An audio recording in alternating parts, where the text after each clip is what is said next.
दोस्तों, एक समय की बात है। एक राज्य में एक राजा राज करता था। उस राजा की 3 रानियां थीं, जिनसे राजा बहुत प्रेम करता था। लेकिन पहली रानी बहुत सुंदर थी। इसी कारण राजा उससे अधिक प्रेम करता था और उसे ही अधिक समय देता था। दूसरी ओर तीसरी रानी को राजा अधिक समय नहीं दे पाता था। इसी कारण दूसरी रानी अपना ज्यादातर समय महल के कर्मचारियों के साथ बिताती थी। जबकि तीसरी रानी बहुत समझदार थी। वह सिर्फ राजा से प्रेम करती थी। राजा भले उसके साथ कम समय बिताता, लेकिन वह किसी भी अन्य पुरुष से बात तक नहीं करती थी। दोस्तों, राजा रानियों के बाहरी रूप के आधार पर उनको प्यार कर रहा था, लेकिन राजा को रानियों के आंतरिक मन का कोई भी आभास नहीं था। एक दिन कुल गुरु का महल में आगमन हुआ। वह किसी आवश्यक कार्यवश राजा से मिलने आए थे। महाराज उस समय अपनी पहली रानी के साथ अपने कमरे में थे। कुल गुरु को आते देख तीसरी रानी ने उनका स्वागत किया और उन्हें अतिथि कक्ष में बैठा दिया और महाराज को बुलाने के लिए एक सेवक भेज दिया।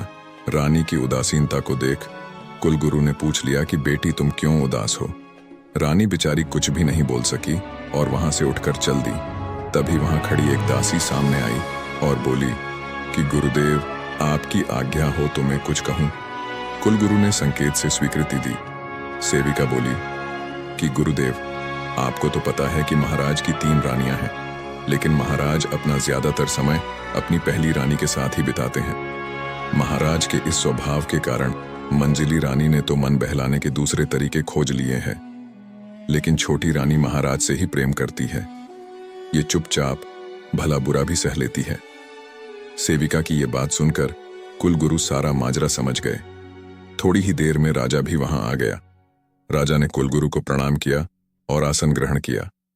कुल गुरु बोले कि राजन, आपके जीवन में एक महत्वपूर्ण अध्याय सीखना बाकी रह गया है। राजा बोला, यदि आपको लगता है गुरुदेव की कोई सा अध्याय सीखना बाकी रह गया है तो मैं वह अवश्य सीखूंगा। राजन, प्रत्येक व्यक्ति और वस्तु का जीवन में अपना महत्व होता है।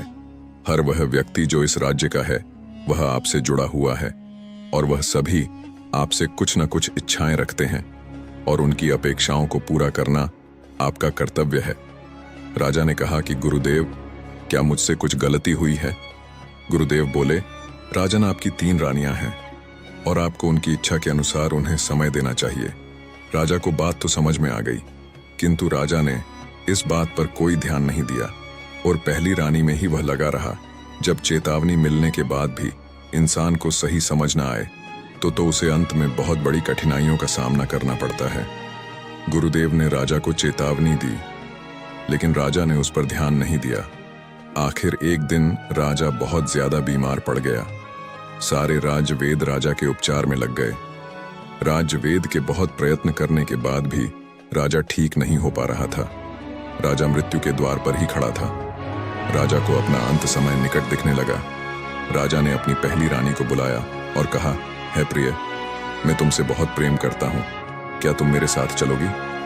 पहली रानी बोली कि महाराज, अभी मेरा जीवन शेष है, मैं और अधिक जी सकती हूं और मुझे जीने की इच्छा भी है, इसीलिए मैं आपके साथ नहीं चल सकती। ये बातें सुनकर राजा के दिल को बहुत झटका लगा। उसे विश्वास नहीं हो रहा था कि वह जिस रानी को इतना प्यार से रखता था और जिसे सबसे ज्यादा प्यार करता था, उसने उसे ऐसा जवाब दिया। तब राजा ने दूसरी रानी को बुलाया और कहा कि है प्रिय, क्या तुम मेरे साथ चलोगी? तो दूसरी रानी बोली कि महाराज, आप जीते जी तो पहली रानी से चिपके रहे और अब मरते वक्त मुझे अपने साथ जाने की बोल रहे हैं। मैं तो आपके मरने के बाद दूसरी शादी करूंगी और सुख से रहूंगी। रानी की यह बात सुनकर राजा बहुत दुखी हुआ, लेकिन मरता क्या न करता। वह 2 रानियों से इतना दुखी हो गया कि उसने तीसरी रानी से कुछ पूछा ही नहीं। लेकिन छोटी रानी पर्दे की आड़ में सब सुन रही थी। वह रानी महाराज के बिन बुलाए महाराज के पास आई और बोली कि महाराज, मैं चलूंगी आपके साथ। यह सुनकर राजा रोने लग गया और सोचने लगा कि जिस रानी को मैंने कभी दिल से चाहा ही नहीं, आज वह रानी मेरे साथ मरने को तैयार हो गई। अब राजा को प्रेम का असली अर्थ समझ में आ गया था। तभी राजगुरु एक वेद को लेकर आए और उस वेद की चिकित्सा से राजा ठीक हो गया। अब राजा सब कुछ समझ गया था कि प्रेम क्या है और दिखावा क्या है। राजा ने तीसरी रानी को पहला स्थान दिया और उसी के साथ रहने लगा। राजा ने दोनों रानियों को जेल में बंद करवा दिया और राजगुरु से आशीर्वाद लिया।